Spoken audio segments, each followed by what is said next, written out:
کار کے ہارن کی آواز سنتے ہی عروج کمرے سے نکل کر دروازے کی طرف بڑھی۔ اس نے دروازہ کھول کر جیسے ہی عدنان اور اس کے ساتھ کھڑے نوجوان کو دیکھا تو ایک لمحے کے لیے اسے اپنا سر چکراتا ہوا محسوس ہوا۔ اس نے فوراً دروازہ نہ پکڑ لیا ہوتا تو یقیناً وہ بہت ہی آگے بھاگ کر گر جاتی۔ اس نے خود کو سنبھال لیا۔ جہانگیر، تمہاری بھابھی تو تمہارے استقبال کے لیے پہلے سے دروازے پر موجود ہے، عدنان مسکراتے ہوئے اس نوجوان سے کہا۔ جہانگیر کے چہرے پر خوف سی مسکراہٹ رنگ گئی تھی۔ السلام علیکم، بھابھی جہانگیر کی نئی شگفتہ لہجے میں کہا وعلیکم السلام، عروج کے منہ سے بڑی مشکل سے نکلا۔ پھر وہ دروازے سے ہٹ گئی۔ عدنان جہانگیر کو اندر لے کر آیا۔ عروج جہانگیر کو اپنے ساتھ گھر میں دیکھ کر پریشان ہو گئی تھی۔ وہ سوچ بھی نہیں سکتی تھی کہ وہ یہاں تک آ جائے گا۔ عروج، ان سے ملو، یہ عدنان ہے، اور یہ کہا یہ میرا بچپن کا دوست جہانگیر ہے۔ موصوف پچھلے 2 دن سے اس شہر میں آیا ہوا ہے اور ہوٹل میں ہی رہ رہے ہیں۔ پھر وہاں جہانگیر سے بولا، جہانگیر تم منہ ہاتھ دھو لو، کھانا تیار ہے۔ تمہاری بھابھی کھانا بہت ہی اچھا بناتی ہے، کھاؤ گے تو انگلیاں چاٹتے ہی رہ جاؤ گے۔ واقعی، جہانگیر نے کہا۔ اوکے، میں ابھی منہ ہاتھ دھو کر آیا۔ جہانگیر باتھ روم میں گھس گیا جبکہ روز کھانے لگانے کے لیے ڈرائنگ روم کی طرف بڑھ گئی۔ عدنان نے اس کی شادی کو ابھی 4 مہینے ہی ہوئے تھے۔ عدنان ایک اچھا، انتہا خوش مزاج اور عروج سے بے حد محبت کرنے والا انسان تھا۔ عدنان ایک فوٹوگرافر تھا، اس کا اپنا بزنس تھا اور عدنان روز اس کے ساتھ آسودہ حال زندگی گزار رہی تھی۔ عدنان کا اس دنیا میں کوئی بھی نہیں تھا۔ وہ دونوں میاں بیوی ایک دوسرے کے کمرے میں فلیٹ میں رہتے تھے۔ عدنان ایک قبول صورت نوجوان تھا۔ اس میں ایسی کوئی کشش نہیں تھی کہ لڑکیاں اس کی طرف دیکھتی، مگر وہ عروج کو بہت ہی پسند تھا۔ عروج کا تعلق ایک متوسط گھرانے سے ہے۔ اس کے والد صاحب نے بنانے والی فیکٹری ملازم تھے۔ اس کی ماں مر چکی تھی اور جہانگیر کو دیکھ کر اس کو چونکن کی وجہ یہ تھی کہ وہ جہانگیر کو جانتی تھی۔ جہانگیر اسی کے محلے میں رہتا تھا۔ وہ اس وقت BA کی طالبہ تھی جب اس نے جہانگیر کو دیکھا۔ وہ جب بھی کالج جانے کے لیے گھر سے نکلتی تو جہانگیر دوسری گلی میں موجود ہوتا۔ پھر ایک دن اس نے عروج کو خط لکھ دیا جس میں جہانگیر نے اظہار محبت کیا تھا۔ اس کے بعد یہ سلسلہ چل نکلا۔ عروج بھی جہانگیر کو خط لکھنے لگی۔ جہانگیر نے عروج کے لیے اپنا رشتہ بھیجا تھا مگر عروج کے والدین نے انکار کر دیا تھا کیونکہ جہانگیر ایک آوارہ اور بدمعاش نوجوان تھا۔ اس نے اٹھنا بیٹھنا اچھے لوگوں میں نہیں تھا۔ وہ کوئی بھی کام نہیں کرتا تھا۔ عروج نے دبے دبے انداز میں احتجاج بھی کیا مگر اس کا کوئی بھی فائدہ نہیں ہوا۔ آخر وہ بھی دن آ گیا جب عروج کی عدنان کے ساتھ شادی ہو گئی۔ عروج کے لیے رشتے تو بہت آئے تھے اور یہ اس کی خوش قسمتی تھی کہ سبھی اونچے اور متعدد گھرانوں سے رشتے تھے۔ جو رشتہ عروج کے والد کو پسند آیا تھا وہ عدنان کا تھا۔ عروج جہانگیر کو بھول کر اپنے پتی عدنان کے ساتھ خوش رہنے لگی۔ اسے خود پر ناز بھی تھا کہ وہ ایک بہت ہی اچھے آدمی کی بیوی تھی اور پتی بھی اسے ایسا ہی ملا تھا جو اسے بہت ہی چاہتا تھا۔ عروج خواب زندگی میں مگن تھی لیکن اسے ایسا محسوس ہوا جیسے وہ کسی طوفان میں گر گئی ہو کیونکہ جہانگیر کا یہاں آنا کسی بھی لحاظ میں ٹھیک نہیں تھا۔ شادی کے بعد عروج اپنے پتی عدنان کے ساتھ فیصل آباد سے لاہور آ گئی تھی۔ کھانا کھانے کے بعد جہانگیر نے عدنان سے کہا، یار عدنان، واقعی بھابھی نے تو کھانا بہت ہی مزے کا بنایا ہے۔ تم خوش نصیب ہو یار جو تمہیں اتنے مزے کا کھانا کھانے کو ملتا ہے۔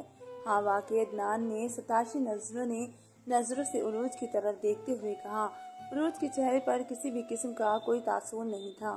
کھانا کھانے کے بعد عروج برتن سمیٹنے لگی اور برتن سمیٹنے کے بعد جب وہ اپنے کمرے میں جانے لگی تو عدنان نے پوچھا، عروج کہاں جا رہی ہو؟ ارے بیٹھو نا، میں اپنے کمرے میں جا رہی ہوں۔ عروج نے جواب دیا، خیریت تو ہے نا؟ میری طبیعت ٹھیک نہیں ہے۔ اتنا کہہ کر عروج اپنے کمرے میں چلی گئی۔ دوسری صبح جب عدنان اپنے دفتر چلا گیا تو تھوڑی دیر بعد جہانگیر اس کے کمرے میں آ گیا۔ تم؟ عروج غصے سے بولی، تمہیں میرے کمرے میں آنے کی ضرورت کیسے ہوئی؟ عروج، فکر مت کرو، عدنان دفتر جا چکا ہے۔ پھر تم کس لیے آئے ہو؟ جہانگیر کرسی پر بیٹھتے ہوئے بولا، میں تمہیں شادی کی مبارکباد دینے آیا ہوں۔ تم تو مجھے بھول چکی ہو عروج، لیکن میں تمہیں نہیں بھول سکا اور میں آج بھی تمہارے فراق میں جل رہا ہوں۔ عروج کے حسین چہرے پر غصے سے تاثر جا رہے تھے اور وہ غصے سے بولی، بکواس مت کرو اور میرے کمرے سے نکل جاؤ۔ ورنہ تمہارے لیے اچھا نہیں ہوگا۔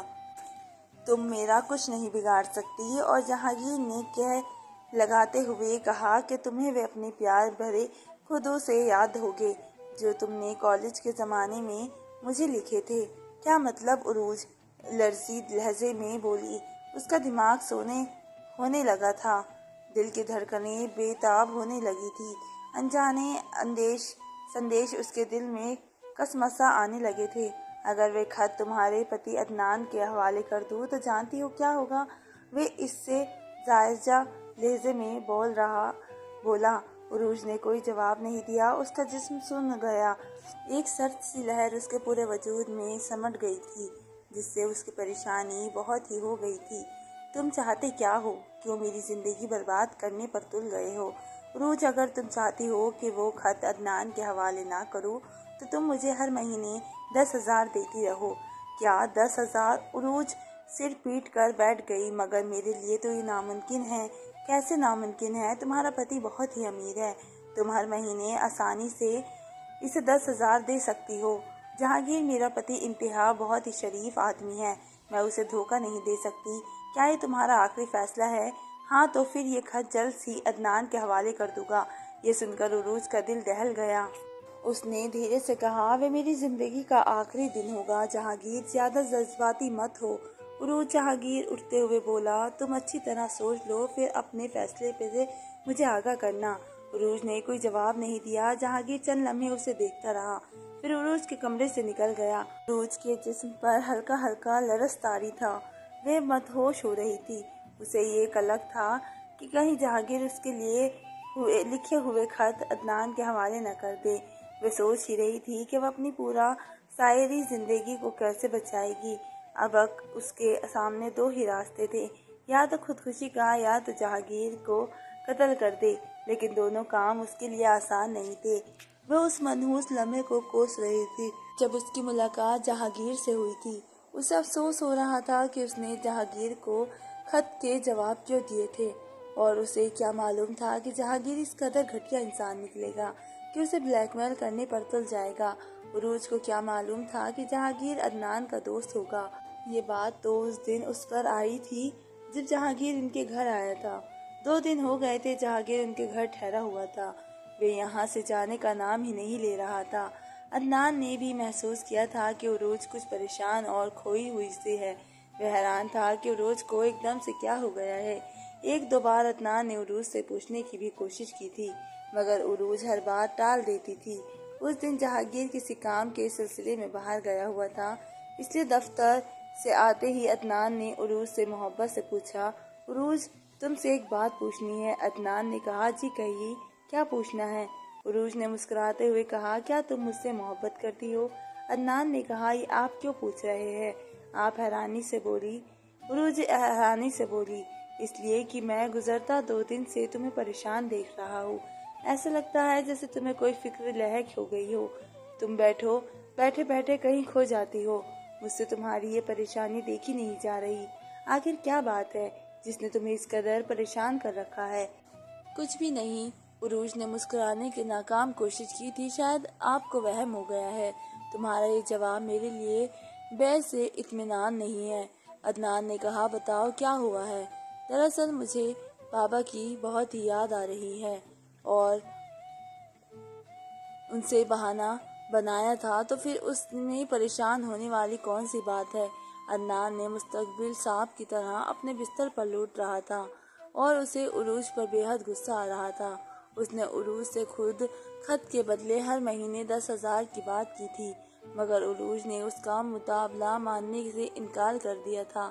اب اس کے پاس کوئی اور چارہ یہی تھا کہ وہ عروج کے لکھے ہوئے خط عدنان کے حوالے کر دے، مگر اس کا کچھ بھی فائدہ نہیں تھا، کیونکہ وہ اسے خودکشی کی دھمکی دے چکی تھی اور اپنی اس دھمکی پر عمل بھی کر سکتی تھی۔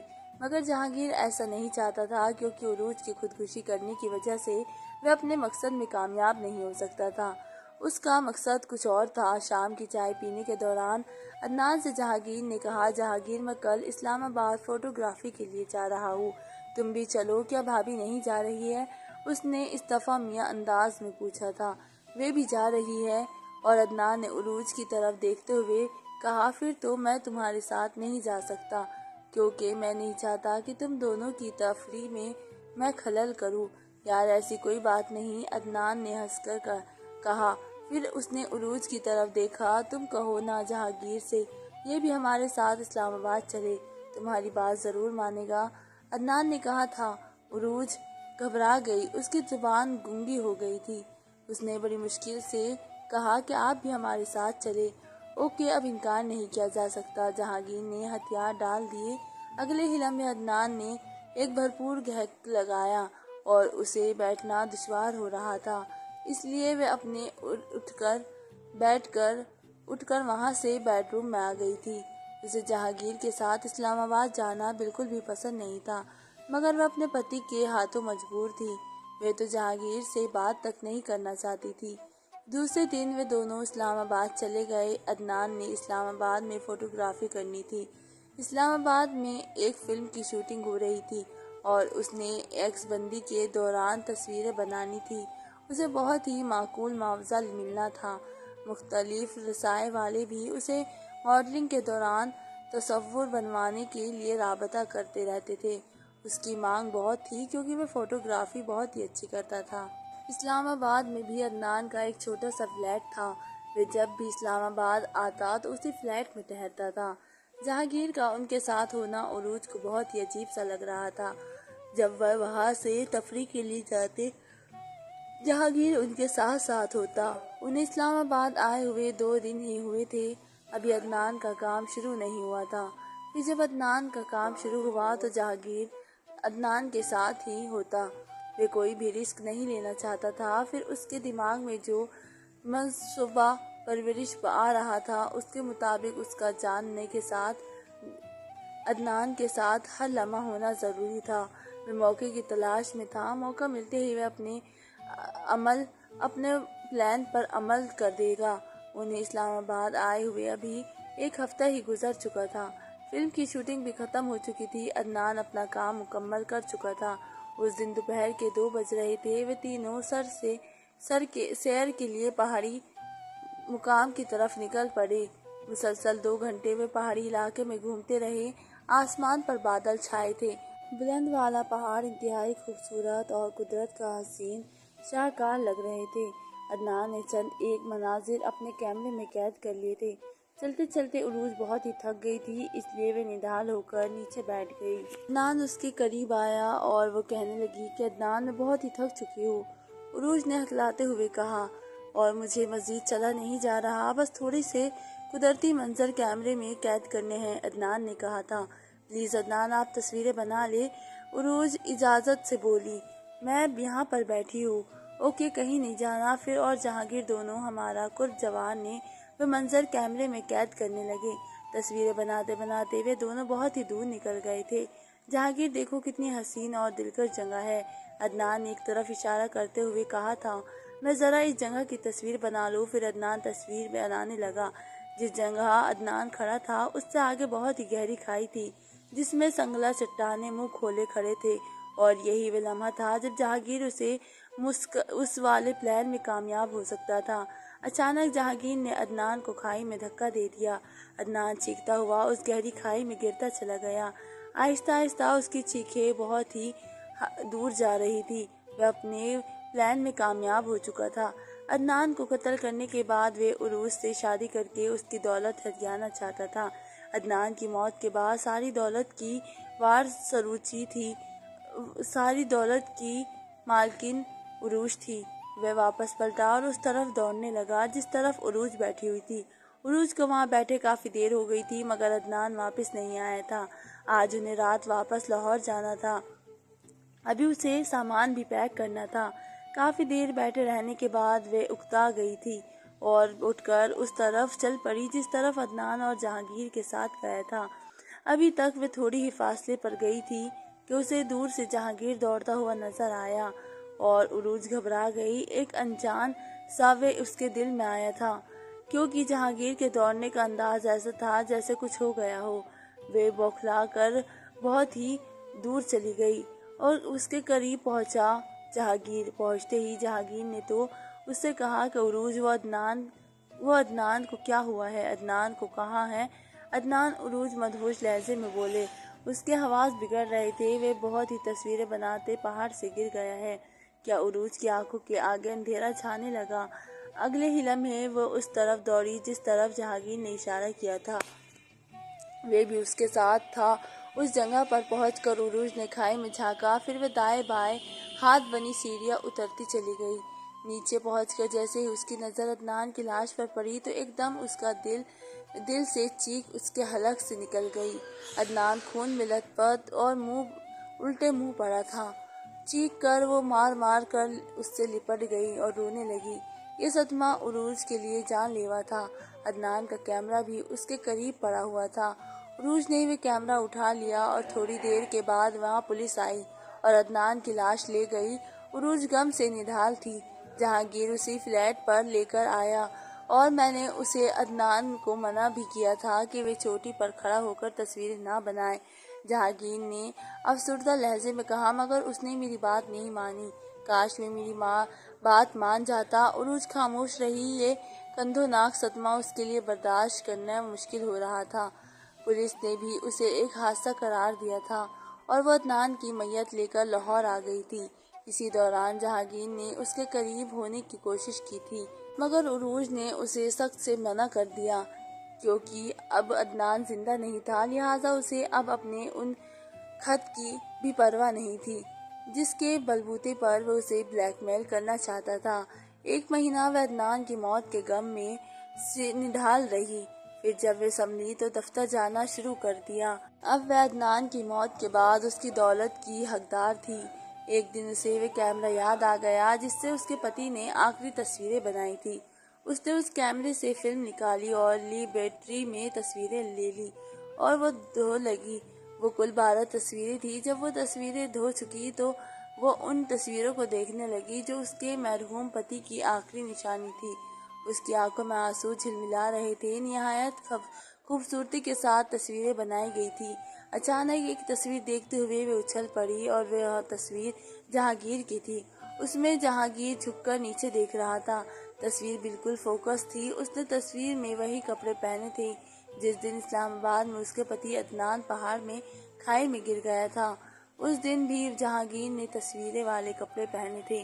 اگلے ہی لمحے اس کے دماغ میں خیال آیا کہ کہیں جہانگیر نے تو اس کے پتی عدنان کو دھکا نہیں دیا تھا، کیونکہ تصویر ایسے ہی بنی ہوئی تھی کہ ایسا لگتا تھا کہ جیسے تصویر بنانے والا نیچے موجود ہو۔ تصویر میں جہانگیر کے چہرے پر وحشت چھائی ہوئی تھی، جس کا چہرہ چٹان کی سخت رہا تھا۔ ساری بات سمجھ میں آ چکی تھی میرے، مگر وہ یہ سوچنے پر مجبور تھی کہ جہانگیر نے اسے دھکا جان بوجھ کر دیا تھا کہ عدنان اتفاق طور پر گر گیا تھا۔ پولیس اسے اتفاق حادثہ قرار دے چکی تھی، مگر جہانگیر کی تصویریں دیکھنے کے بعد اسے یقین ہو گیا تھا کہ جہانگیر نے کسی مقصد کے تحت ہی عدنان کو مارا تھا۔ جہانگیر کے خلاف نفرت کی ایک چنگاری اس کے وجود میں بھڑکی، اس کے دماغ میں ایک لاوا پک رہا تھا۔ اسے جہانگیر پر بہت ہی غصہ آ رہا تھا۔ شام کو وہ تصویر اور نیگیٹو لے کر اپنے فلیٹ پر پہنچ رہی تھی کہ اسی وقت فون کی گھنٹی بج اٹھی۔ عروج نے ریسیو کیا اور گمبھیر لہجے کا کہا، ہیلو۔ دوسری طرف جہانگیر تھا۔ عروج، کیسی ہو؟ میں ٹھیک ہوں۔ کیا تم اس وقت میرے فلیٹ میں آ سکتے ہو؟ خیریت ہو؟ جہانگیر نے حیران کن لہجے میں پوچھا۔ ہاں خیریت ہی ہے، بس تم سے ایک مشورہ کرنا تھا۔ کیسا مشورہ؟ عدنان نے جو جائیداد چھوڑی ہے اس کے بارے میں مشورہ کرنا ہے۔ اوکے، میں ابھی آ رہا ہوں۔ اور فون ریسیو کر عروج کے چہرے پر گمبھیر مسکراہٹ پھیل گئی تھی۔ اس نے اپنے مرحوم پتی کی المناک موت کو جہانگیر کا انتقام لینے کا فیصلہ کر لیا تھا، اور یہ تب ممکن تھا جب جہانگیر کو اپنی محبت بھری باتوں میں پھنسائے۔ آدھے گھنٹے کے بعد ہی جہانگیر اس کے فلیٹ میں پہنچ گیا تھا۔ عروج نے اس کا خوشگوار موڈ میں استقبال کیا۔ سرشار ہوتا جا رہا تھا۔ عروج اسے اپنے بیڈ روم میں لے گئی۔ عروج میں حیرت سے دیکھا کہ تمہارے انداز میں ایک دم تبدیل۔ وہ حیرت کے ملے جلے لہجے میں بولا تھا، جہانگیر، اس بھری دنیا میں تنہا رہ گئی ہو۔ وہ اس کے قریب بیٹھتے ہوئے بولی، آخر کب تک تنہا رہ سکتی ہو؟ کسی نہ کسی سہارے کی تو ضرورت تو مجھے پڑے گی ہی۔ اس لیے میں نے فیصلہ کر لیا ہے کہ میں اب تمہارے سے